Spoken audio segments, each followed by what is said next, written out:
Hi everyone. In this video we are looking at angles. These aren't the type of angles you probably might have done at school. These are quite high level.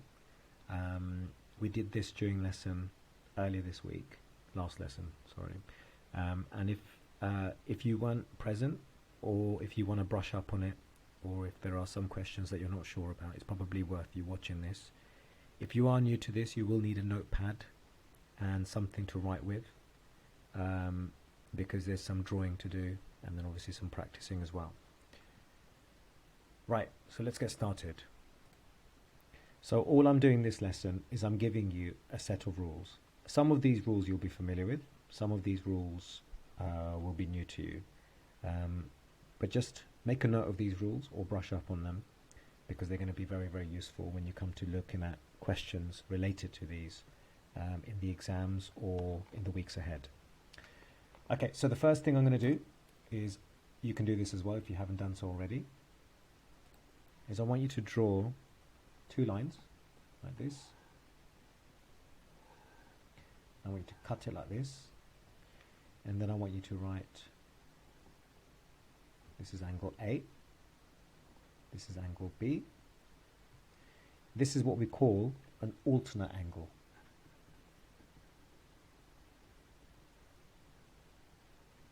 Right? Alternate angle. And alternate angles are always equal. So A is equal to B. So whenever you see a kind of Z-shaped structure, if you look closely, I often refer to an idiom when I'm teaching this lesson, see the woods through the trees. So you have to twist your vision to see what you need to see when you see questions like this. So if you look carefully, there'll be, there'll be a kind of a Z-shaped structure. These two angles will always be the same if these two lines are parallel to each other. Okay, obviously if it's something like that, and that's a kind of Z, that rule doesn't really work there. These two lines have to be parallel to each other for this rule to work. Okay, and this is what we call an alternate angle. So that's our first rule. Alternate angles are always equal. Next. The next rule is very similar to this one. Same kind of two parallel lines. Cut it across. This time, it's this angle here, which we're going to call A. This angle here, which we're going to call B. These two are always equal. The name of this angle is a corresponding angle. Corresponding angles are always equal. In this case as well, A is equal to B. So if I told you that A was 40 degrees, you would know that B is also 40 degrees. Okay, so far so good, right? Quite easy. So far we've looked at alternate angles, we've looked at corresponding angles, and we know that they're always equal. And remember, it doesn't have to look like this all the time. It could also be something like this. That's also a corresponding angle. They're called corresponding because they're on the same side of the line, right? Whereas alternate angles are called alternate angles because one is on this side of the line and the other is on that side. Okay, alternate means different. On the other, it means the other, right? Every other. So, corresponding angles are always equal. Alternate angles are always equal. Next. The third type of angle is a straight line. Okay, so you draw a straight line, you draw a semicircle, and you draw a line coming out of it. If you need to draw this, guys, you can just pause the video and then catch up. We're going to say that this is angle A.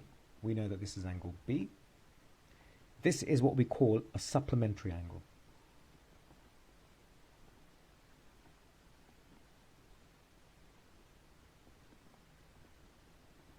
Supplementary angles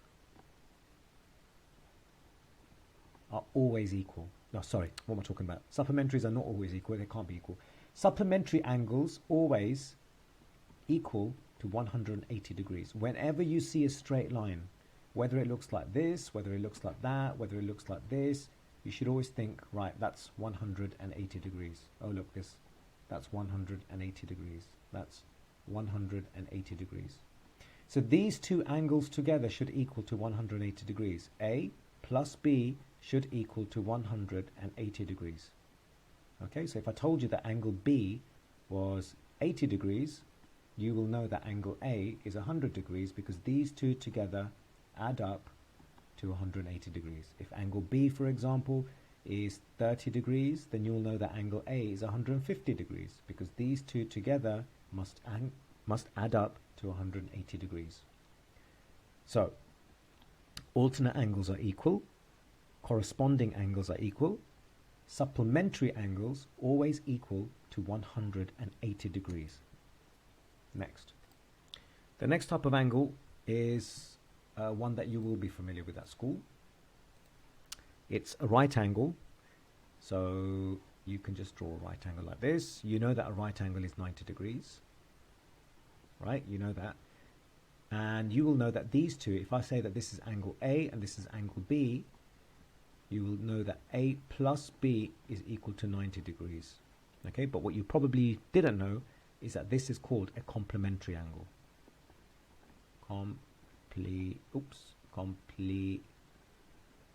There's no I, by the way, so complementary angles equal to 90 degrees. To be completely honest with you, the names of the angles aren't important. We use the names so that we can discuss them, and sometimes the question might say the shape below has a complementary angle. One angle is 30 degrees. What's the size of the other angle? So you will know that this is 60 because these two together must equal 90. So please remember, complementary angles equal 90 degrees. Next. For the next angle, I would like you to draw a straight line, well, two straight lines like this. Let me just see if I can get. Okay, so I'd like you to draw one like this and another one like this. So basically we're drawing an X shape like that. Okay, and so whenever you see this X, you should know that this is called, the name of this type of angle is called a vertically opposite angle. I'll just explain in a second. So we'll just write that down.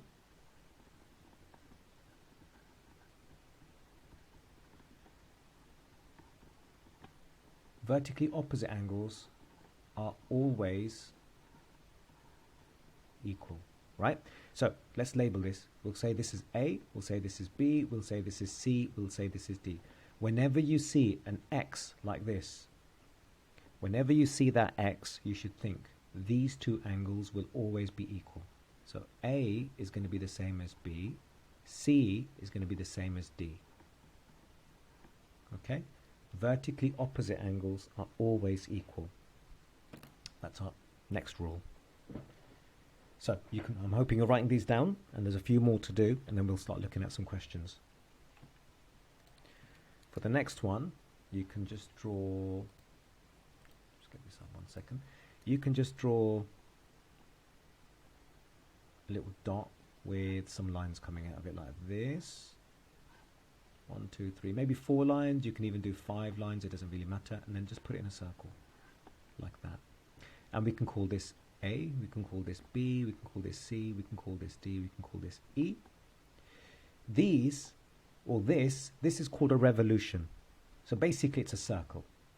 Okay, I've made a circle. I haven't drawn it very well, but you get the idea. These are all individual angles.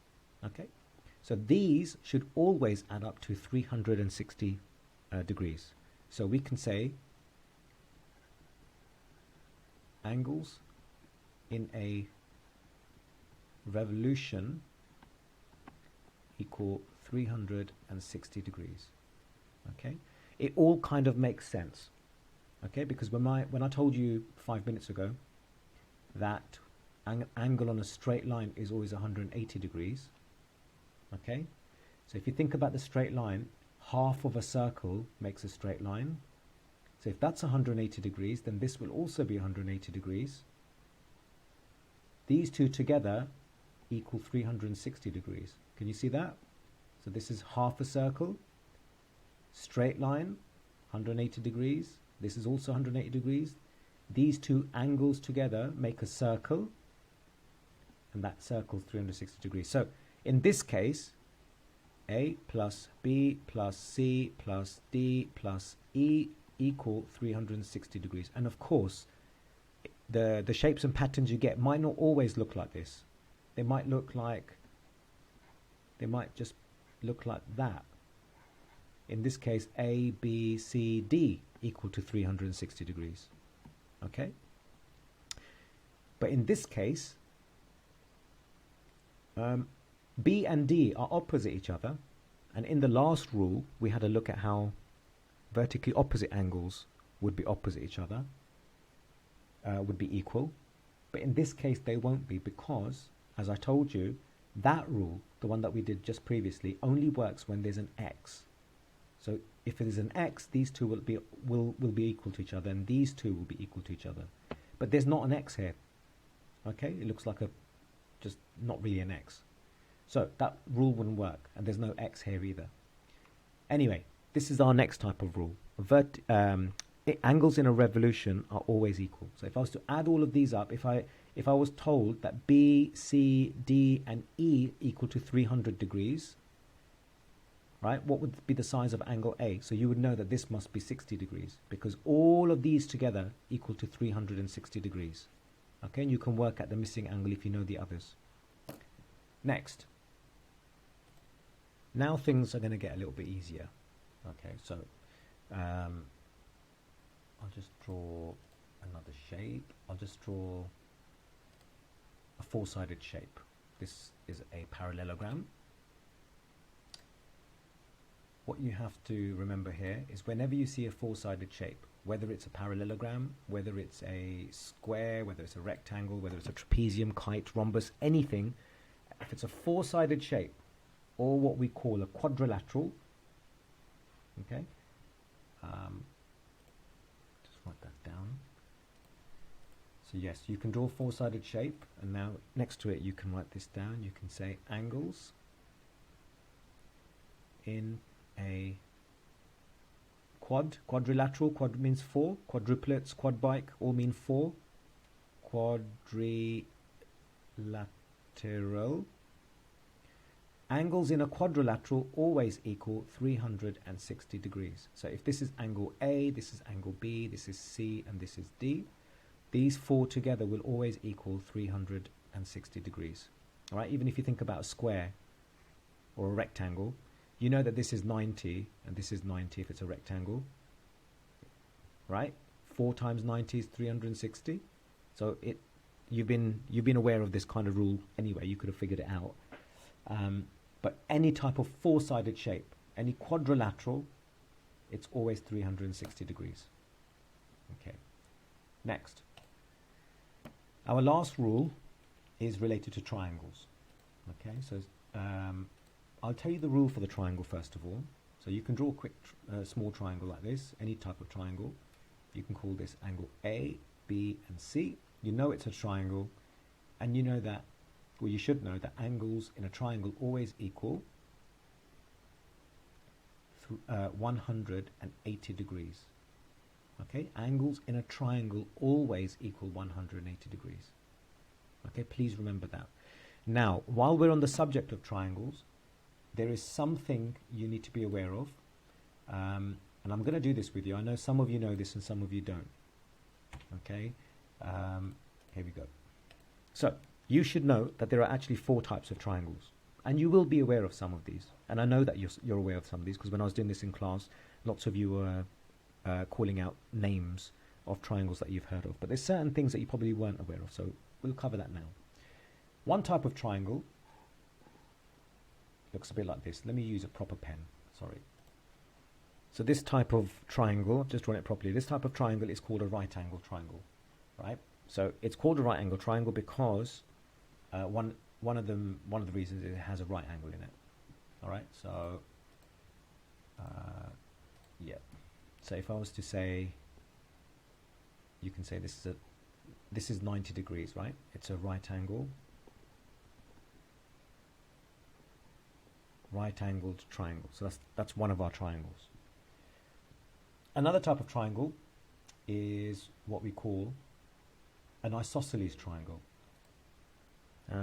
Just remember, before we go on to this next type of triangle, looking at the right angle triangle, it's useful to know that it's a right angle triangle, obviously, because the rule that I gave you earlier, where all three-sided shapes must always add up to 180 degrees.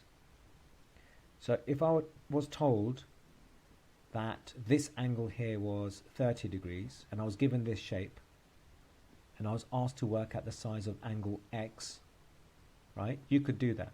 You know that these three should always add up to 180.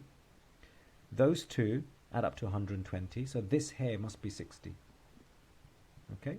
Because all angles in a triangle add up to 180 degrees. Okay, so you've got 90, 30, and then obviously we can work this one out. So that's what I want to do, just quickly go over. So that's a right angle triangle.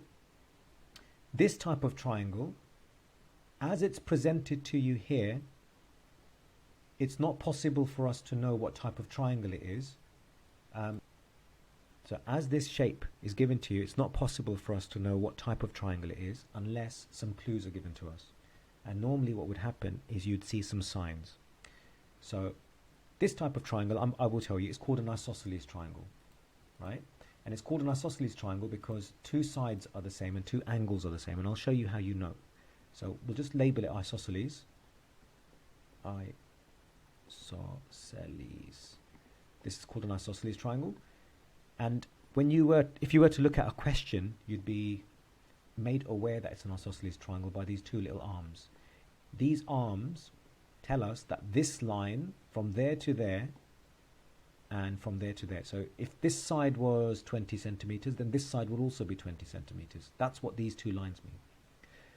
You'd also need to be aware that these two angles are the same. So if this is, we call this angle A, and we'll call this angle A, right? So if we're told that this angle here is 40 degrees, then you'll know that this angle here is also 40 degrees. Okay? That's what makes it an isosceles triangle. Two sides are the same, and two angles are the same. Isosceles triangle. Next. This type of triangle is called an equilateral triangle. Now you don't know that yet because you can't just look at a triangle and say, like I said earlier, oh, this must be an isosceles triangle, oh, this must be a right angle triangle. You need clues.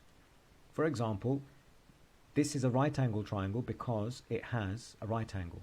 This is an isosceles triangle because whoever's drawn it has told you that these two sides are the same. So these are the clues. So the clues of it being an equilateral triangle are these three arms. 1, 2, and 3.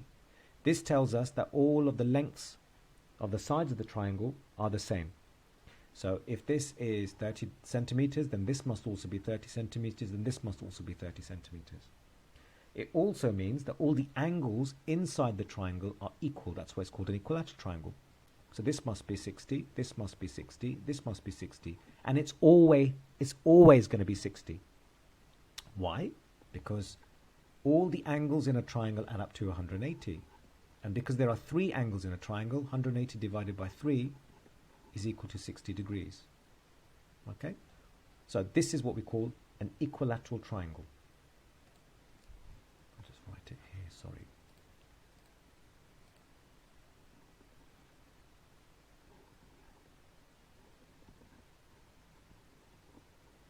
So this is called an equilateral triangle. The next type of triangle is a slightly different one. So at first glance, this type of triangle might appear to be a right angle triangle, right? But there's no clue that it's a right angle triangle. If it doesn't have a little box on the corner, you can't assume it's a right angle triangle. If you tilt your head to the right hand side and almost turn this upside down, you will look at these two sides and you could argue that it's an equilateral, that's an isosceles triangle because these two sides look the same. But there's no clue that it's an isosceles triangle, so you can't use that assumption. What this type of triangle is called a scalene triangle. Oops. Right, this is called a scalene triangle because all of the sides are different and all of the angles are different. So we're going to call this angle A, B, and C. So they're all different, and the sides are all different. And how do we show that? The arms,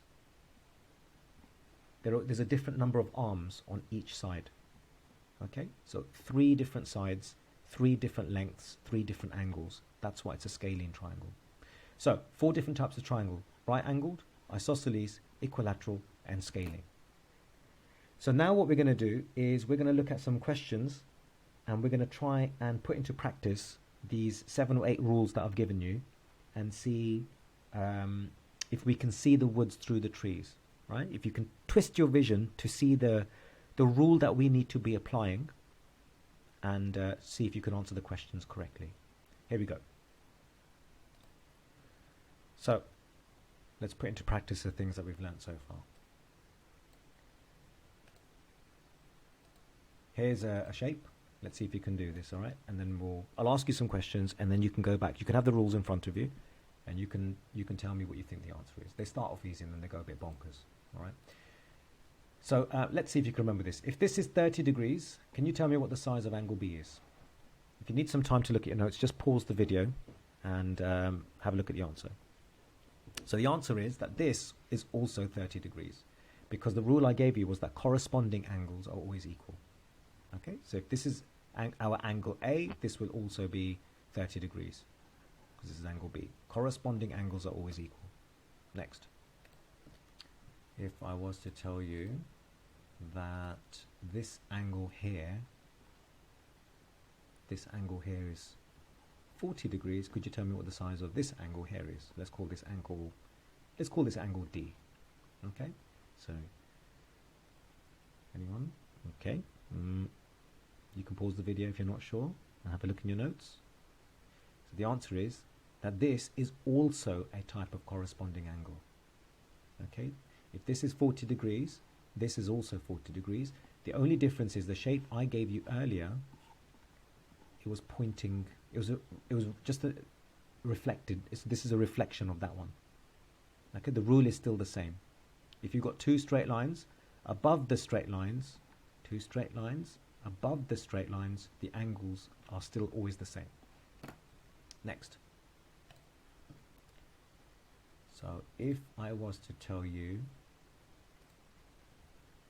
that this angle here was 35 degrees, could you tell me the size of this angle here?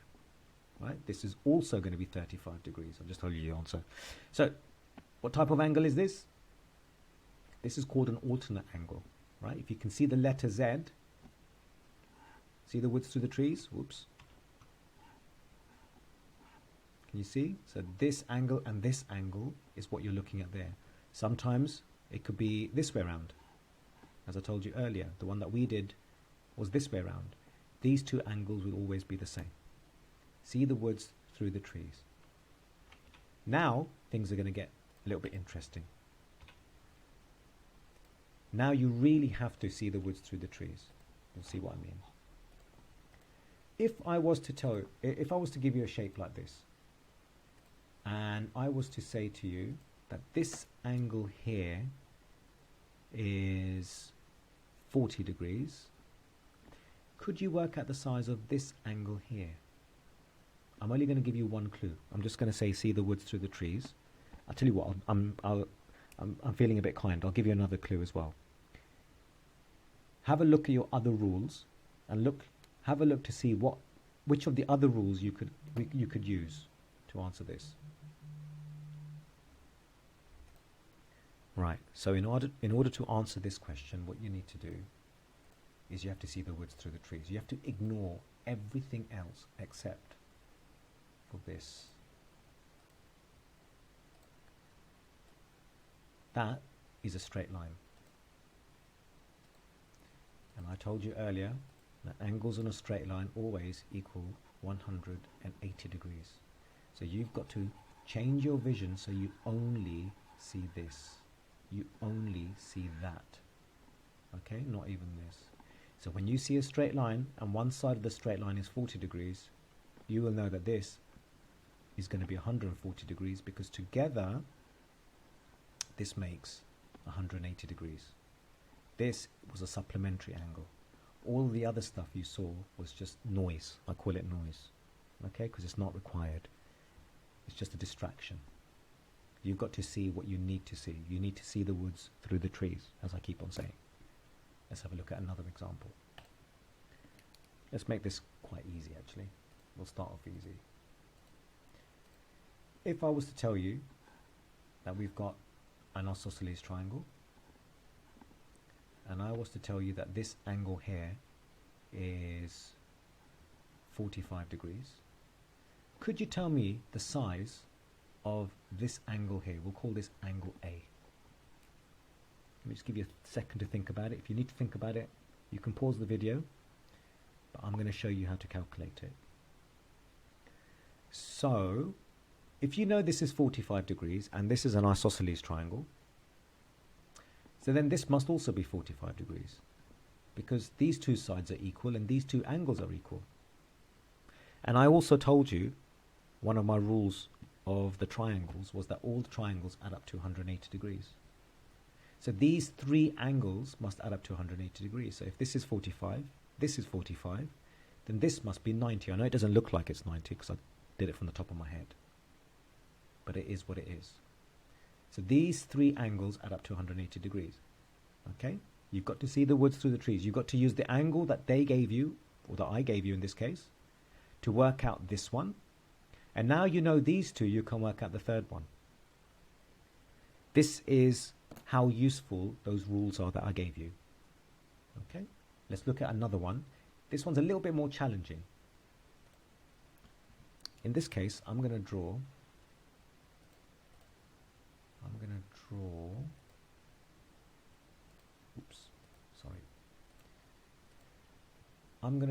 a triangle. Okay, sorry, it's a bit wonky. And I've left some clues about what type of triangle this is. And I want you to tell me the size of this. I'm going to call this angle B. Can you tell me the size of angle B based on the information that I've given you, which isn't much. It looks like I've not given you any numbers at all. But when I show you what to do, I'm pretty sure you're going to go, oh, okay, I see your point. So have a go, pause the video, take a look. If you're ready, I'm going to go through it now. First of all, what have they given us? What have they given us? All right, I say they, like someone else has written the question. Let's imagine they have. So they've told me that this is an isosceles triangle, this is an equilateral triangle. And they've also given me a straight line. So I know about the rules on triangles, and I also know about the rules on straight lines. So because it's an equilateral triangle, and all three angles inside are the same, as I told you earlier, each one of these is 60 degrees. Right? And because you worked out the size of this angle, you could ignore all of this now. You can ignore all of this and just see that this is a straight line. This is a supplementary angle. See the woods through the trees. This should make things a bit easier. You have to ignore all of that. So this is a straight line. And a straight line is always 180 degrees. So if this is 60 degrees, what must this be? This must be 120, because this plus this form that straight line. And these two together equal 180 degrees. See the woods through the trees. So we used one rule to work out another rule. Okay? A bit like what we're about to do in this next question. So let's have a look at this.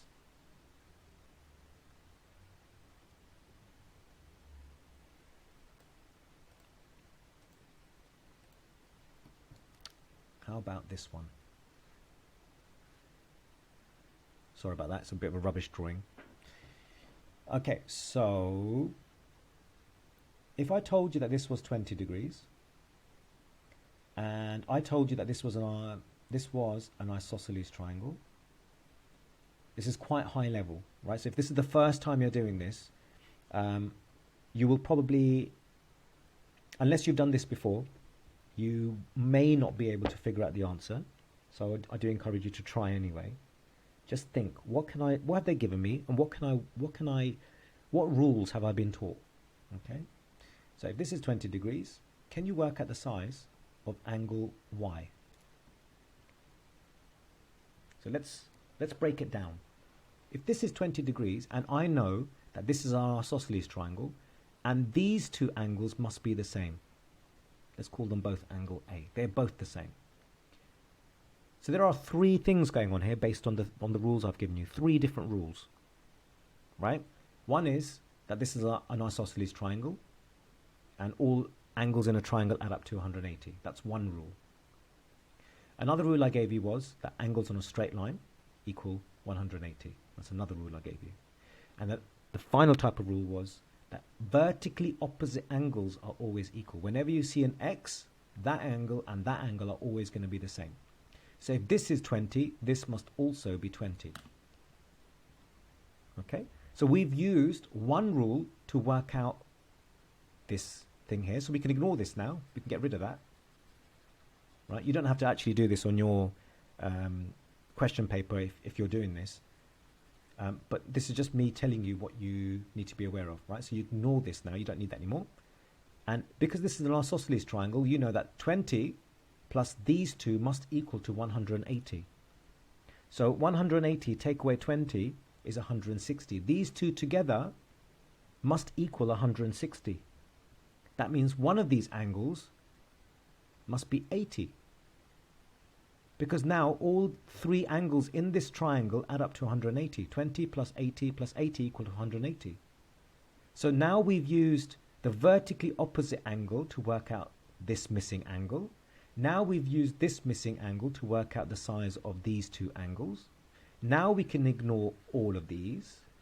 And now we can use all of that information to work out our supplementary angle. If this is 80 degrees, we know that this is a straight line. And this must be 100 degrees because 80 plus 100 equal to 180. Okay? These questions that I've just given you have got progressively difficult. All right, so we started off very, very easy, and this one is probably a relatively difficult question. But it's all doable based on the results. It just depends on how well you're able to see the woods through the trees. How well you're able to look at the shape and say, right, so what rule has Mr. Chiba given me, and where can I use those rules in this particular shape? And it all comes with practice. So, on our online learning platform, there will be questions like this, and there was a sheet that was given to you last lesson. And I hope this lesson has made sense. If you need any clarification, you are welcome to come back to me. And I hope all of this made sense. Thanks for watching.